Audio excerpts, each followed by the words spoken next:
Viewers welcome back to program. So viewers हुण आपां गलबात करन जा रहे हैं कि पिछले दिनी मोदी सरकार दे मंत्री ਅਤੇ ਸਾਬਕਾ फौजी मुखी वीके सिंह ने एक बयान दागिया जिस विच उसने कहा है कि भारतीय फौज ने चीन नालों ज़्यादा वार LAC विच घुसपैठ की है। सो चीन ने इस ते फौरन जिहड़ा अपना रिएक्शन दिंदियां कहा कि असीं तां पहलां तो ही कह रहे हैं कि भारत जिहड़ा हैगा वो LAC दी बार-बार उलंघना कर रहा है। सो हुण भारती फौजीर ने भी खुद ही इस नूं कबूल कर लिया है। सो इस बारे आपां विचार चर्चा करन जा रहे हैं। सो असीं चाहांगे कि तुसीं साडे नाल इसे तरह बने रहना। देखण सुणन लिखण लई तुहाडा सब दा बहुत-बहुत शुक्रिया जी। डॉक्टर साहब की कहना चाहोगे? देखो ये इवें ही है जिवें किसी के घर चों गहने चोरी हो गए होण, घर च 4-5 जी रहिंदे होण बिल्कुल ते एक उहदे चों आके कहे, अजे घरदिआं नूं पता भी ना होए भी गहने चोरी होए ने, आके कहे जी मैं नहीं गहने चोरी कीते, मैं ये नहीं कर सकदा, तो बाकियां नूं ये आइडिया हो जांदा है कि भाई चोर यही है। और उहदे च तुहानूं जिहड़ा है वो जदों तुसीं वो चोर की दाढ़ी में तिनका वाली गल तां डिफरेंट कॉन्टैक्स्ट चली जांदी है। ये तां जदों सैल्फ कन्फैशन हुंदी है, बिना तुहानूं किसी ने पुछिया भी नहीं है और तुसीं ये कह रहे होगे जी नहीं नहीं मैं तां ये नहीं हाँ। हुण भारत दा ये मिनिस्टर है वीके सिंह, फौजी चीफ भी रहा, झूठा जिहा बंदा है ये।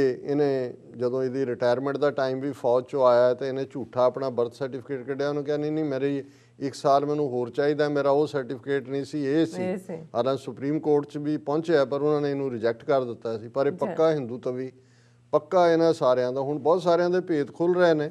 और जदों अन्ना हज़ारे दे जिहड़ा एजीटेशन नूं लैके गल आंदी है कि भी RSS ने किवें मनमोहन सिंह की सरकार टॉपल करन लई अन्ना हज़ारे राहीं करप्शन का मुद्दा बना के दिल्ली दे विच 24/7 अंबानी अडानी इन्हां दे TV चैनल 24/7 कवर कर रहे थे। इवें लगदा सी कि इस तो वड्डी करप्शन किते होर है ही नहीं है। हुण तां इन्हां ने तां धूड़ा ही पटतियां ने, पर इन्हां नूं कोई कहण वाला नहीं है। जिहड़ा कहंदा उहनूं फेक न्यूज़ कहंदे ने और उन्होंने कहणगे कि जी ये फलाना कर रहा है। लेकिन हुण ये सामने आया कि भाई ये जिहड़ी सारी अन्ना हज़ारे की मूवमेंट सी उन्होंने तो फाइनैंस कर रहे सी जां खड़ी की विवेकानंद फाउंडेशन ने। और विवेकानंद फाउंडेशन रन कर रहा सी अजीत डोवाल डैवल, जिहड़ा हुण गवर्नमेंट रन कर रहा है। यही अजीत डैवल ने ही जिहड़ी है विवेकानंद फाउंडेशन के थल्ले सारा अन्ना हज़ारे नूं फाइनैंस किया और RSS उहदे बिहाइंड सी। सो उन्होंने एक मुद्दा चाहिए सी जिहदे थल्ले, क्योंकि मनमोहन सिंह भावें सिखां दा तो उन्हें भी कुछ नहीं सवारिया, पर घट्टो घट्ट पाकिस्तान नाल उन्हें इहदे बावजूद मुंबई अटैक हुंदा है, दूजा उन्हें जंग नहीं की, उन्हें कोई होर प्रैशर नहीं मन्निया। और लेकिन इन्होंने करप्शन के मुद्दे ते घेरन दे लई जिहड़ा वो अजीत डैवल राहीं जिहड़ा विवेकानंद फाउंडेशन तो बिठा के अन्ना हज़ारे लिया के बिठाता है और वो सारा गवर्नमेंट के लिए वो जिहड़ा फाइनल जिहड़ा उन्हां दा एंड साबित होया। हुण इसे तरीके नाल ये जिहड़ा बंदा आर्मी चीफ है वीके सिंह, ये फौज च हुंदियां ही RSS की पेरोल ते है और ये मारदा जबलियां। और जदों हुण तां जिन्हां फौजियां ने जिहड़े किसान मूवमेंट नाल जुड़े ने, जदों वो अपनी वर्दी जां मैडल पा के आए तो इन्हां ने एकदम वो ऑर्डर कढ़ दिता कि नहीं नहीं ये तुसीं सिर्फ फौजी परेड च कर सकते हो। ये जदों वीके सिंह इलैक्शन दौरे ते 2014 तो पहलां ही पूरी तरह निकलण तो बाद आ गया, क्योंकि ये जिहड़े ऑलरेडी इन्हां ने पहले प्लांट किए हुए हैं। हुण जिवें सुप्रीम कोर्ट के हवाले नाल देखते हैं कि रंजन गोगोई चीफ जस्टिस जिहदे राहीं इन्हां ने 9 नवंबर 2019 नूं जिस दिन इमरान खान साहब ने करतारपुर कॉरीडोर खोलिया, वीकेंड सी, सुप्रीम कोर्ट ने दे रंजन गोगोई ने उस दिन 9 नवंबर नूं ही अदालत खोल के फैसला सुनाया कि अयोध्या दे विच राम मंदिर बनेगा। बाबरी मसीत वालिआं नूं कहा जी तुसीं भज्जो किसी होर पासे, तुहानूं 5 एकड़ दे दिंने। हुण उदों हर एक नूं लग्या कि भी रंजन गोगोई इनू की हालां होर भी उहदे फैसले पहलां, पर उस तो पहलां उन्होंने उन्होंने जिहड़ा बदनाम करना शुरू कर दिता सी कोई चार्ज उहदे ते ला के।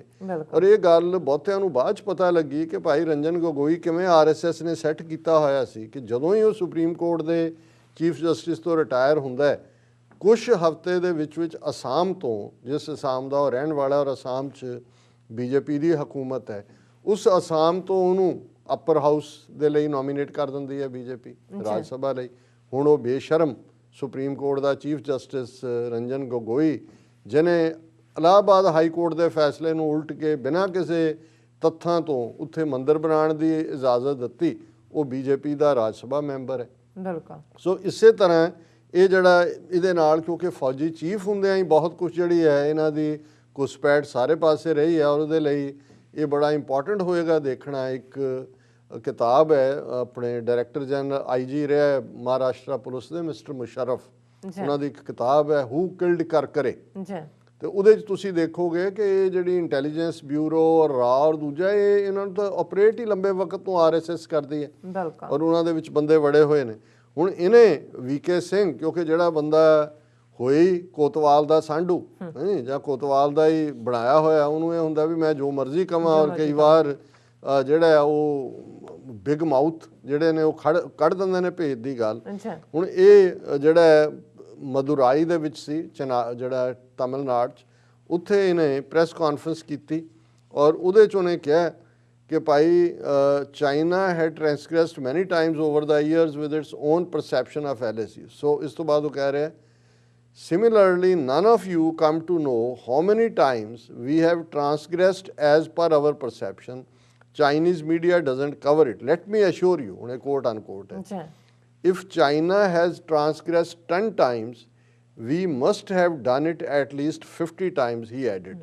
ਉਹਨੇ ਕਿਹਾ ਜੀ ਇਹ ਤੁਸੀਂ ਚੀਨ ਪੁੱਛ ਰਹੇ ਹੋ ਸਵਾਲ ਕਿ ਜੀ ਚੀਨ ਨੇ ਸਾਡੀ ਟੈਰੀਟਰੀ ਲਈ, ਉਹਨੇ ਕਿਹਾ ਵੀ ਜੇ ਚੀਨ ਨੇ 10 ਵਾਰ ਘੁਸਪੈਠ ਕੀਤੀ ਹੋਏਗੀ ਸਾਡੀਆਂ ਸਰਹੱਦਾਂ 'ਚ, ਅਸੀਂ 50 ਵਾਰ ਕੀਤੀ ਹੈ, ਔਰ ਅਸੀਂ ਇਹ ਸਾਰੇ ਨੂੰ ਜਿਹੜਾ ਹੈ ਉਹ ਦੱਸਦੇ ਨਹੀਂ ਹਾਂ ਮੀਡੀਆ 'ਚ, ਇਸ ਲਈ ਤੁਹਾਨੂੰ ਇਹ ਲੱਗਦਾ ਹੈ। ਔਰ ਚੀਨ ਨੇ ਫੌਰਨ ਜਿਹੜਾ VK ਸਿੰਘ ਦੀ ਸਟੇਟਮੈਂਟ ਦੇ ਉੱਤੇ ਉਹਨਾਂ ਨੇ ਰਿਐਕਸ਼ਨ ਦਿੱਤਾ ਹੈ। China terms VK Singh statement on LAC unwitting confession.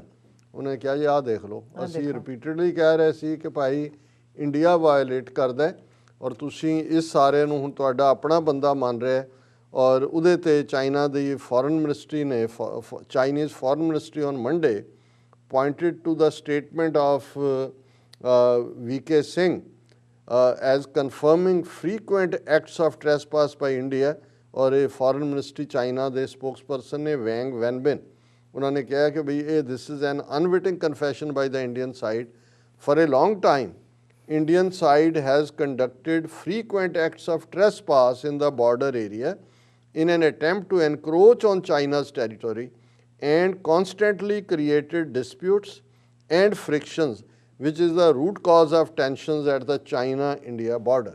ਇਹ ਹੁਣ ਇਹਦੇ VK ਸਿੰਘ ਦੀ ਸਟੇਟਮੈਂਟ ਤੋਂ ਬਾਅਦ ਚਾਈਨੀਜ਼ ਫੋਰਨ ਮਿਨਿਸਟਰੀ ਕਹਿੰਦੀ ਹੈ ਕਿ ਲੰਬੇ ਵਕਤ ਤੋਂ ਭਾਰਤੀ ਸਾਈਡ ਜਿਹੜੀ ਹੈ ਉਹ ਘੁਸਪੈਠ ਕਰ ਰਹੀ ਹੈ ਬਾਰਡਰ ਏਰੀਏ 'ਚ ਚੀਨ ਦੀ ਟੈਰੀਟਰੀ 'ਚ ਆਉਣ ਦੇ ਲਈ, ਔਰ ਲਗਾਤਾਰਤਾ ਨਾਲ ਇਹਨਾਂ ਨੇ ਝਗੜੇ ਖੜੇ ਕੀਤੇ ਨੇ। ਇਹੀ ਚੀਨ ਔਰ ਭਾਰਤ ਦੇ ਬਾਰਡਰ ਦੇ ਉੱਤੇ ਤਣਾਅ ਦਾ ਵੱਡਾ ਕਾਰਨ ਹੈ। We urge the Indian side to follow through on the consensus agreements and treaties it reached with China and uphold peace and stability in the border region with concrete actions। ਉਹਨਾਂ ਨੇ ਕਿਹਾ ਕਿ ਵੀ ਅਸੀਂ ਇਹਨਾਂ ਨੂੰ ਕਹਿੰਦੇ ਹਾਂ ਜੋ ਤੁਸੀਂ ਸਾਡੇ ਨਾਲ ਸੰਧੀਆਂ ਕੀਤੀਆਂ ਨੇ, ਸਮਝੌਤੇ ਕੀਤੇ ਨੇ, ਔਰ ਅਮਨ ਔਰ ਸਥਿਰਤਾ ਦੇ ਉਹਨਾਂ ਨੂੰ ਫੋਲੋ ਕਰੋ।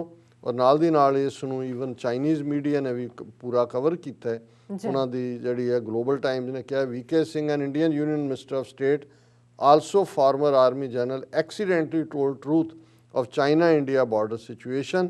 और उन्होंने कहा कि भाई ये if India breaks border status quo, China has to respond to it।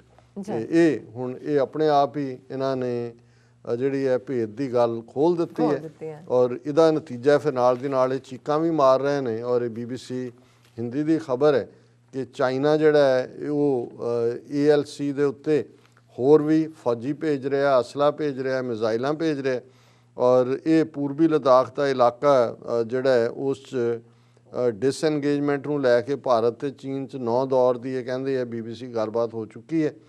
ਔਰ 3448 ਕਿਲੋਮੀਟਰ ਲੰਬੀ ਭਾਰਤ ਚੀਨ ਸਰਹੱਦ ਦੇ ਉੱਤੇ LAC ਦੇ ਉੱਤੇ ਜਿਹੜੀ ਤਣਾਅ ਹੈ ਉਹਨੂੰ ਘੱਟ ਕਰਨ ਲਈ ਚੀਨ ਕੋਈ ਵੀ ਜਿਹੜਾ ਉਹ ਸਿਗਨਲ ਨਹੀਂ ਦੇ ਰਿਹਾ। ਔਰ ਚੀਨ ਦੀ ਸੈਨਾ ਜਿਹੜੀ ਆ ਉਹਨਾਂ ਨੇ ਤਿੱਬਤ ਦੇ ਵਿੱਚ ਆਰਟਲਰੀ ਗਨ ਔਰ ਹੌਵਿਟਜ਼ਰ ਗਨ, ਸਰਫੇਸ ਟੂ ਮਿਜ਼ਾਈਲ ਇਕਾਈਆਂ ਦੀ ਜਿਹੜੀ ਤਾਇਨਾਤੀ ਆ ਉਹ ਵਧਾ ਦਿੱਤੀ ਹੈ, ਔਰ ਉਹ ਹੋਰ ਵੀ ਫੌਜ ਉੱਥੇ ਲਿਆ ਰਿਹਾ। ਔਰ ਇਹ ਸਾਰੀਆਂ ਹੀ ਅਖਬਾਰਾਂ ਨੇ ਇਸ ਦੇ ਉੱਤੇ ਖਬਰ ਦਿੱਤੀ ਹੈ। ਅੱਛਾ ਹਾਲਾਂ ਬਹੁਤ ਵਾਰ ਜਿਹੜੀ ਕੋਈ ਕੁਦਰਤੀ ਟ੍ਰੈਜਡੀ ਹੁੰਦੀ ਹੈ ਉਸ ਦਾ ਅਸੀਂ ਜ਼ਿਕਰ ਪਹਿਲੇ ਸੈਗਮੈਂਟ 'ਚ ਕਰਦੇ ਹਾਂ, ਅੱਛਾ ਪਰ ਮੈਂ ਜੋ ਉੱਤਰਾਖੰਡ ਦੇ ਵਿੱਚ ਹੋਇਆ ਉਸ ਦਾ ਜ਼ਿਕਰ ਨਹੀਂ ਸੀ ਕੀਤਾ, ਕਿਉਂਕਿ ਉਹਨੂੰ ਮੈਂ ਇਸ ਚੀਨ ਦੇ ਨਾਲ ਡਿਸਕਸ ਕਰਨ ਦੇ ਲਈ ਰੱਖਿਆ ਸੀ। ਇਸ ਗੱਲ ਦਾ ਧਿਆਨ ਰਹੇ ਕਿ ਜਿਸ ਉੱਤਰਾਖੰਡ ਦੇ ਵਿੱਚ ਪਹਿਲਾਂ ਇਹਨਾਂ ਨੇ ਕਿਹਾ ਕਿ ਜੀ ਇਹ ਕੋਈ ਗਲੇਸ਼ੀਅਰ ਜਿਹੜਾ ਹੈ ਉਹ ਬਲੋ ਹੋ ਗਿਆ ਔਰ ਉਹ ਆ ਗਿਆ, ਫਿਰ ਇਹਨਾਂ ਨੇ ਕਿਹਾ ਜੀ ਨਹੀਂ ਨਹੀਂ ਨਹੀਂ ਗਲੇਸ਼ੀਅਰ ਤਾਂ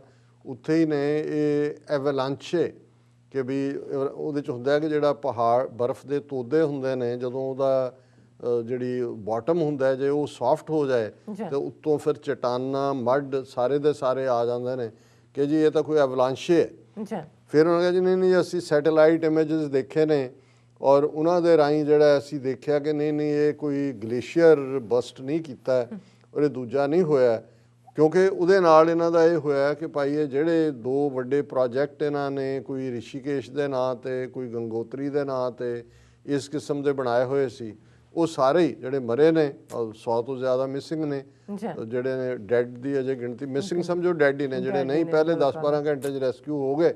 ਸੋ ਆਮ ਲੋਕਾਂ ਨਾਲ ਤਾਂ ਅਸੀਂ ਹਮਦਰਦੀ ਰੱਖਦੇ ਹਾਂ, ਪਰ ਇਹ ਸਭ ਕਹਿਣ ਤੋਂ ਬਾਅਦ ਬੜੀ ਦਬੀ ਆਵਾਜ਼ ਦੇ ਵਿੱਚ ਜਾ ਕੇ ਥੱਲੇ ਜੇ ਇਹਨਾਂ ਦੀ ਕੋਈ ਨਾ ਕੋਈ ਇੱਕ ਅੱਧੇ ਐਨਾਲਿਸਟ ਨੇ ਕਿਹਾ ਕਿ ਵੀ ਕਿਤੇ ਇਹ ਨਾ ਹੋਏ, ਕਿਉਂਕਿ ਉੱਤਰਾਖੰਡ ਦਾ 300 ਕਿਲੋਮੀਟਰ ਤੋਂ ਜ਼ਿਆਦਾ ਬਾਰਡਰ ਨੇਪਾਲ ਨਾਲ ਲੱਗਦਾ ਹੈ, 300 ਤੋਂ ਜ਼ਿਆਦਾ ਚੀਨ ਨਾਲ ਲੱਗਦਾ ਹੈ, ਔਰ ਇਸ ਗੱਲ ਦਾ ਧਿਆਨ ਰਹੇ ਕਿ ਜਿਹੜਾ ਚਮੇਲੀ ਜ਼ਿਲ੍ਹਾ ਜਿੱਥੇ ਈਵਨ ਨੇਪਾਲ ਨੇ ਕਿਹਾ ਵੀ ਸਾਡੇ ਤੁਸੀਂ ਉਹ ਇਲਾਕੇ ਮਾਰੇ ਹੋਏ ਨੇ, ਜਾਂ ਚੀਨ ਦੇ ਨਾਲ ਵੀ ਜਿਹੜੀ ਇਹਨਾਂ ਦਾ ਗਲਵਾਨ ਵੈਲੀ ਜਾਂ ਦੂਜਾ ਹੋਇਆ, ਹੁਣ ਇਹ ਕੋਈ ਨਹੀਂ ਕਹਿਣ ਦੀ ਕੋਸ਼ਿਸ਼ ਕਰ, ਕਿਉਂਕਿ ਜਦੋਂ ਕੋਈ ਵੀ ਚੀਜ਼ ਫਲੱਡ ਤੋਂ ਆਇਆ ਉਹ ਰੁੜ ਗਿਆ, ਪ੍ਰੋਜੈਕਟ ਇਹਨਾਂ ਦੇ ਵਿੱਚ ਹੀ ਰੁੜ ਗਏ। ਹੁਣ ਇਹਨਾਂ ਨੇ ਪ੍ਰੋਜੈਕਟ ਕਰਕੇ ਉਹਨਾਂ ਦਾ ਫਾਇਦਾ ਕਿਹਨੂੰ ਦੇਣਾ ਸੀ, ਅਲਟੀਮੇਟਲੀ ਸਰਹੱਦ ਦੇ ਨਾਲ ਜੋੜ ਕੇ ਜਾਂ ਦੂਜਾ। ਹੁਣ ਜੇ ਤੁਸੀਂ ਚਾਈਨਾ ਦਾ ਦੇਖੋ, ਉਹਨਾਂ ਨੇ ਪਹਿਲਾਂ ਹੀ ਜਿਹੜਾ ਬ੍ਰਹਮਪੁੱਤਰ ਦਰਿਆ ਜਿਹੜਾ ਇਹਨਾਂ ਦੀ ਨਾਰਥ ਈਸਟ ਦੀ ਇਕੋਨਮੀ ਨੂੰ ਉਹਨੂੰ ਉਹਨਾਂ ਨੇ ਡਾਈਵਰਟ ਕਰਨ ਦੀ ਲਾਈਨ, ਔਰ ਜਿਸ ਪਾਸੇ ਨਹੀਂ ਵੀ ਡੈਮ ਬਣਨੇ ਬਣਾਉਣ ਦੀ ਲਾਈਨ ਸ਼ੁਰੂ ਕੀਤੀ ਹੋਈ ਹੈ। ਇੰਡੀਆ ਨੂੰ ਉਹਨਾਂ ਨੇ ਇੱਕ ਵਾਰ ਕੁਝ ਸਾਲ ਪਹਿਲਾਂ ਸਤਲੁਜ, ਕਿਉਂਕਿ ਸਤਲੁਜ ਵੀ ਤਿੱਬਤ 'ਚੋਂ ਨਿਕਲਦਾ ਹੈ, ਔਰ ਅਚਾਨਕ ਹਿਮਾਚਲ ਦੇ ਕਿਨੌਰ ਔਰ ਸਿਰਮੌਰ ਔਰ ਉਸ ਏਰੀਆ ਦੇ ਵੀ ਜਿਹੜੇ ਜ਼ਿਲ੍ਹੇ ਨੇ ਫਲੈਸ਼ ਫਲੱਡ ਆ ਗਏ ਸੀ, ਔਰ ਉਦੋਂ ਸੀ ਕਿ ਜੀ ਝੀਲ 'ਚੋਂ ਪਾਣੀ ਆ ਗਿਆ, ਕਿੱਥੋਂ ਆ ਗਿਆ, ਔਰ ਉਦੋਂ ਦਬੀ ਆਵਾਜ਼ 'ਚ ਨਹੀਂ ਸੀ, ਉਦੋਂ ਕਿਹਾ ਵੀ ਹੋ ਸਕਦਾ ਹੈ China water as a weapon use ਕਰਨ ਦੇ ਲਈ ਐਕਸਪੈਰੀਮੈਂਟ ਕਰ ਰਿਹਾ। ਸੋ ਸਾਡੇ ਕੋਲ ਕੋਈ ਸਬੂਤ ਤਾਂ ਨਹੀਂ ਨੇ, ਪਰ ਇਹ ਲੱਗਦਾ ਹੈ ਕਿ ਭਾਈ ਇਹ ਜਿਹੜਾ ਇਹਨਾਂ ਦੇ ਬੜੇ ਸਮਝਦੇ ਨੇ ਕਿ ਸਾਡੇ ਪਾਵਰ, ਔਰ ਪਾਕਿਸਤਾਨ ਨੂੰ ਧਮਕੀ ਦਿੰਦੇ ਹੁੰਦੇ ਸੀ ਇੰਡਸ ਵਾਟਰ ਟ੍ਰੀਟੀ ਨੂੰ ਲੈ ਕੇ ਕਿ ਜੀ ਅਸੀਂ ਇਹ ਜਿਹੜਾ ਜੇਹਲਮ ਔਰ ਚਨਾਹ ਦਾ ਡਾਇਵਰਟ ਕਰ ਦਿਆਂਗੇ, ਇੱਧਰ ਪਾਣੀ ਭੇਜ ਦਿਆਂਗੇ। ਉਦੋਂ ਵੀ ਚੀਨ ਨੇ ਇੱਕ ਮਾੜਾ ਜਿਹਾ ਕਰਕੇ ਇਹਨਾਂ ਨੂੰ ਬ੍ਰਹਮਪੁੱਤਰ ਦਾ ਨਾਲ ਹੀ ਸੁਣਾ ਦਿੱਤਾ ਸੀ ਕਿ ਭਾਈ ਇਹ ਹੈ। ਔਰ ਮੈਨੂੰ ਇਹ ਲੱਗਦਾ ਹੈ ਕਿ ਵੀ ਇਸ ਟਸਲ 'ਤੇ ਚੱਲਦੇ ਆ, ਜਦੋਂ ਕਿ ਉਹਨਾਂ ਦਾ ਮਿਨਿਸਟਰ VK ਸਿੰਘ ਜਿਹੜਾ ਫੌਜੀ ਜਨਰਲ ਰਿਹਾ, ਉਹ ਕਹਿੰਦਾ ਵੀ ਜੇ ਚੀਨ ਨੇ 10 ਵਾਰ ਘੁਸਪੈਠ ਕੀਤੀ ਹੈ ਤਾਂ ਅਸੀਂ 50 ਵਾਰ ਕੀਤੀ ਹੈ। ਤਾਂ ਮਤਲਬ ਇਹ ਹੈ ਵੀ ਜੇ ਤੁਸੀਂ ਇਹ ਘੁਸਪੈਠ ਦੀ ਖਬਰ ਵੀ ਨਾਲ ਲੱਗਦੀ ਹੈ ਤੇ ਚੀਨ ਨੇ ਤੋਹਫਾ ਵੀ ਨਾਲ ਦੀ ਨਾਲ ਦੇ ਦਿੱਤਾ ਹੈ ਕਿ ਆਹ ਚੱਕੋ ਆਪਣੇ ਪਾਵਰ ਪ੍ਰੋਜੈਕਟ। ਉਹ ਵਿਚਾਰੇ ਜਿਹੜੀ ਲੇਬਰ ਹੈ ਉਹ ਤਾਂ ਜਿਹਨੂੰ ਕਹਿੰਦੇ ਨੇ ਕੋਲੇਟਰਲ ਡੈਮੇਜ ਹੀ ਬਣਿਆ। ਸੋ ਮੈਨੂੰ ਇਹ ਲੱਗਦਾ ਹੈ ਇਹ ਇਹਨਾਂ ਨੇ ਕਿਸੇ ਨੇ ਕਹਿਣਾ ਨਹੀਂ ਹੈ ਕਿ ਇਹ ਵੀ ਚੀਨ ਨੇ ਜਿਹੜਾ ਹੈ ਇਹਨਾਂ ਨੂੰ ਰਾਈਟਿੰਗ ਔਨ ਦਾ ਵਾਲ ਦਿਖਾਈ ਹੈ ਕਿ ਭਾਈ ਇਹ ਜਿਹੜਾ ਤੁਸੀਂ 50 ਵਾਰ ਘੁਸਪੈਠ ਕਰਦੇ ਹੋ ਨਾ 10 ਦੇ ਬਰਾਬਰ, ਇਹ ਇੰਨੇ ਤੁਸੀਂ ਖੱਬੇ ਹੱਥ ਦੀ ਮਾਰ ਹੋ। ਬਿਲਕੁਲ ਡਾਕਟਰ ਸਾਹਿਬ, ਤੁਹਾਡਾ ਬਹੁਤ ਬਹੁਤ ਸ਼ੁਕਰੀਆ, ਤੁਸੀਂ ਆਪਣੇ ਵਿਚਾਰ ਸਾਡੇ ਦਰਸ਼ਕਾਂ ਨਾਲ ਸਾਂਝੇ ਕੀਤੇ ਨੇ। ਸੋ ਇੱਥੇ ਲੈਣੇ ਬ੍ਰੇਕ। ਵਿਊਅਰਸ ਤੁਸੀਂ ਕਿਤੇ ਨਹੀਂ ਜਾਣਾ, ਮਿਲਦੇ ਹਾਂ ਛੋਟੇ ਜਿਹੇ ਵਕਫੇ ਤੋਂ ਬਾਅਦ।